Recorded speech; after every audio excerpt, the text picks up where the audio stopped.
حق و باطل میں فرق. پہلا پوائنٹ، امام حسین نے یزید کی بیعت نہ کر کے تا قیامت حق و باطل میں فرق واضح کر دیا.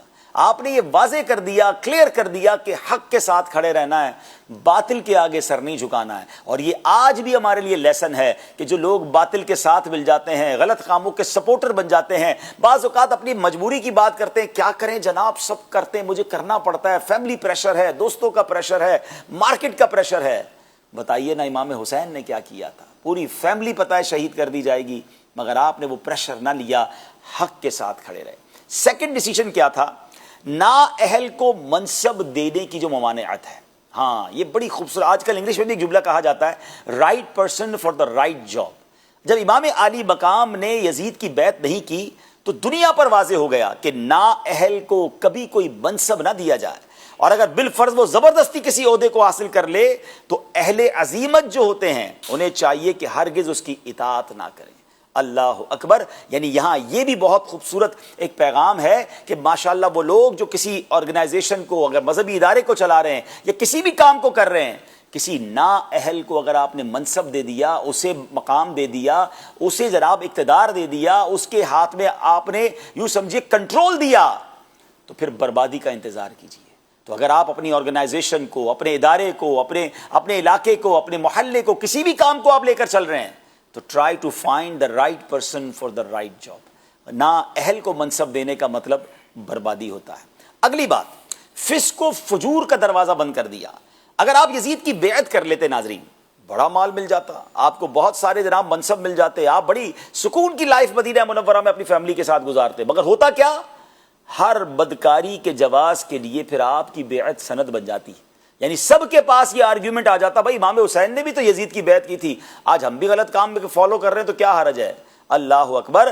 تو اور پھر شریعت اسلامیہ اور ملت حنیفہ کا نقشہ مٹ جاتا. میرے امام یہ جانتے تھے کہ اگر آج میں نے یزید کی بات مان لینی ہے، ادھر کمپرومائز کرنا ہے، پھر ساری امت نے کمپرومائز کرنا ہے.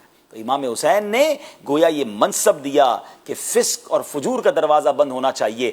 اللہ کی نافرمانی جہاں ہو رہی ہے ہمارا وہ کوئی لینا دینا نہیں ہے. اور یہی ہمارے لیے کربلا کا ایک اور میسج ہے، ایک اور خوبصورت اس کے پیچھے یوں سمجھیے مقصد ہے، وہ ہے نظام اسلام کا تحفظ. اگر آپ یزید کی بیعت کر لیتے تو یزید آپ کی بہت قدر و منزلت کرتا، خوب مال و دولت نچھاور کرتا، لیکن اسلام کا نظام درہم برہم ہو جاتا، ایسا فساد برپا ہوتا کہ اس کو بعد میں دور کرنا دشوار ترین ہوتا. تو نظام اسلام کا تحفظ کیا، ایک نظام باقی رہے، اسلام کی جو ضروریات ہیں، اسلام جو چاہتا ہے معاشرے میں وہ سب باقی رہیں. امام نے اس کے لیے قربانی دی. آگے چلیں، ایک اور کمال کی بات سیکھنے کو ملتی ہے، اور وہ ہے احکام شرعیہ میں برابری، ایکویولنس، مساوات کا کیسا نظام ہے. اب سوچئے نا، آپ نے یزید کی بیعت کیوں نہیں کی؟ کہ اس کا فسق و فجور تھا، وہ اللہ کی عبادت کرنے والا نہیں، بلکہ وہ گناہوں میں مبتلا بھی تھا اور حرام کو حلال کرنا چاہتا تھا، وہ تمام معاشرے میں بے حیائی اور بدکاری اور برے کام پھیلانا چاہتا تھا.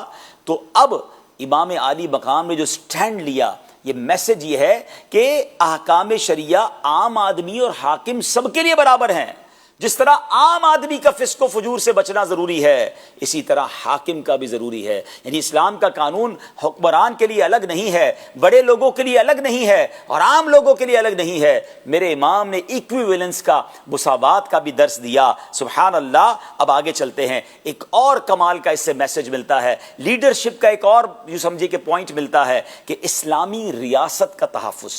امام حسین نے اپنی فراست سے یہ جان لیا تھا یزید بیعت کے بعد اسلامی ریاست کا کیا حال کرے گا، اس لیے آپ نے بیعت نہ کی. آپ کی شہادت کے بعد یزیدی فوجیوں نے کیا کیا؟ مدینہ منورہ پر لشکر کشی کی، سینکڑوں صحابہ کرام کو شہید کیا. معاذ اللہ مسجد نبوی کے ستونوں پر گھوڑے باندھے، 3 دن تک لوگ مسجد نبوی میں نماز نہ پڑھ سکے. مدینہ منورہ میں خوب لوٹ مار کی گئی، حرام کاموں کو گویا حلال کر دیا گیا. مکہ مکرمہ پر چڑھائی کی گئی، پتھر برسائے گئے. مسجد الحرام کا صحن، اتنے پتھر برسائے ان بدبختوں نے کہ مسجد الحرام کا صحن پتھروں سے بھر گیا. کعبۃ اللہ کے غلاف اور چھت کو ان بے دینوں نے جلا دیا اور کعبہ مشرفہ کی بے حرمتی کی. یہی تو امام جانتے تھے نا کہ یہ اسلام کا نقشہ بدل دیں گے، ریاست اسلام کا بیڑا غرق کرنا چاہتا ہے. تو یہ تحفظ ضروری ہے جس کے لیے انہوں نے اپنی جان بھی دینے سے وہ پیچھے نہ ہٹے.